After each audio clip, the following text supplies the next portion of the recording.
அனைவருக்கும் வணக்கம். நான் முனைவர் காவிமலா. நான் டாக்டர் எஸ்என்எஸ் ராஜலட்சுமி கலை அறிவியல் கல்லூரியில் தமிழ் பேராசிரியராக பணியாற்றி வருகிறேன். இன்றைய காணொளியில் நாம் காண இருப்பது கலித்தொகை. 10 பாட்டு 8 தொகை நூல்களுள் 8 தொகை நூல்களுள் ஒன்றான கலித்தொகையில் அமைந்துள்ள பாடல், கலித்தொகை நூலின் சிறப்புகள் மற்றும் அதன் பாடல் வரிகளுக்கான விளக்கம் ஆகியவற்றை விரிவாக காணலாம். கலித்தொகை 8 தொகை நூல்களுள் அகப்பொருள் செய்திகளை பற்றி குறிப்பிடும் ஒரு நூலாகும்.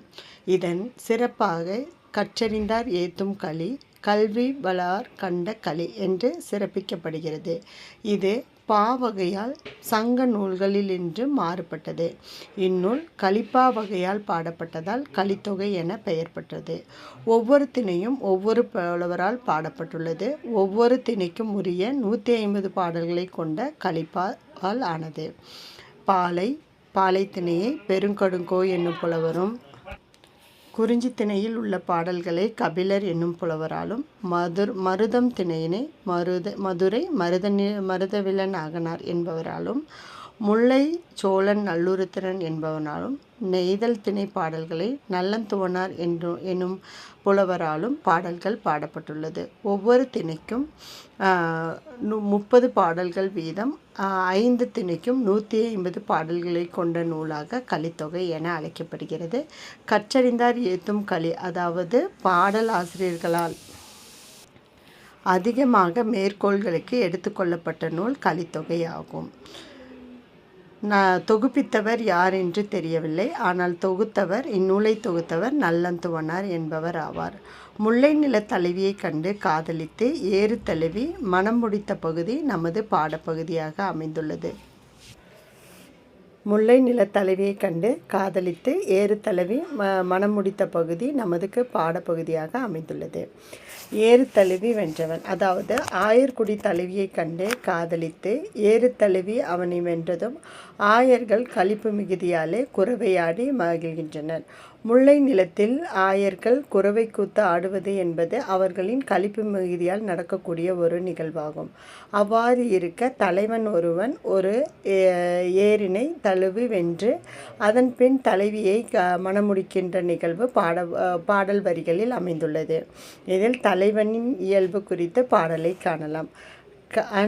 அகன் இரு விசும்பல் கதல் பெயல் கலந்து ஏற்ற தன் நறும்பிடவமும் தவழ்கொடி தளவமும் வண்ண வன் தோன்றியும் வயங்கு இனர் கொண்டையும் அன்னவை பிறவும் பன்மலர் துதைய தலையும் கோதையும் இலையும் என்று இவை.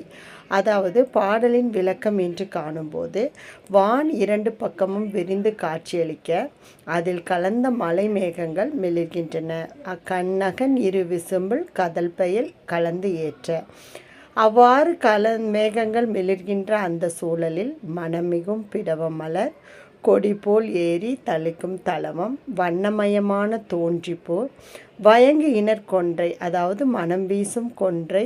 அது மட்டுமல்லாது பல மலர்கள், பல வண்ண மலர்கள், பலவிதமான மலர்கள், பன்மலர் துதைய தலையும் கோதையும் இலையும் என்று இவை. பசுமையான கோலை இலை கொடி அழகிய மலர் சோலையை உருவாக்குகின்றன. அதாவது அத்தகைய அந்த முல்லை நில பகுதியானது தலைவன் வரும்போது அவ்வாறு காட்சியளிக்கின்றது என்பதனை ஆசிரியர் தம் பாடலில் குறிப்பிட்டுள்ளார்.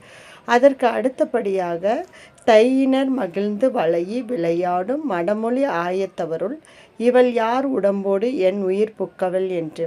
அவ்வாறு இருக்கவள் மகளிர்கள் அந்த மலர் சூழலில் மகிழ்ச்சியுடன் விளையாடுகின்றனர். விளையாடி மகிழ்ச்சியுடன் தங்களுடன் மகிழ்ச்சியை வெளிப்படுத்தி கொண்டிருக்க பாங்கன் ஒருவன், ஓஹோ இவள் பொருள் நகல் ஏறு கொள்பவர் அல்லார் திருமா மெய்த்தீண்டலர் என்று கருமா. அதாவது அவள் உயிருக்குள் அவன் வந்துவிட்டு கலந்தவன் யார், என்னில் கலந்தவள் யார் என்று பாங்கன் ஒருவன் கேள்வியை எழுப்புகிறான். அப்பொழுது எல்லோரும் கேட்பா அறைந்து எப்பொழுதும் சொல்லால் தரப்பட்டவள் அவள் பகுத்தறிவாளி, போர் செய்யும் வீரர்கள் அல்லால் வேறு யாரும் என் உடலை தொட முடியாது என்று ஞானத்துடன் கூறும் நல்குணம் கொண்டவளாகவ தலைவியானவள் விளங்குகிறார். உடனே தன்னுடைய மகிழ்ச்சியை சுற்றத்தாருக்கு தெரிவிக்கிறாள். சுற்றத்தார் தலைவன் செய்தி சொல்லி அனுப்ப பறைகழல் எனல் சொல்லுக பாணியொல் என்றால் அறைக என்றார் பாரித்தார் பானிலை ஆறாகச் சாறு. தலைவன் தலைவியானவள் தலைவனிடம் கொண்ட காதலை வெளிப்படுத்த சுற்றத்தார் அனைவருக்கும் தன்னுடைய நிலைப்பாட்டினை குறிப்பிடுகிறாள். இதன் தொடர்ச்சியை அடுத்த காணொளியில் காணலாம். நன்றி, வணக்கம்.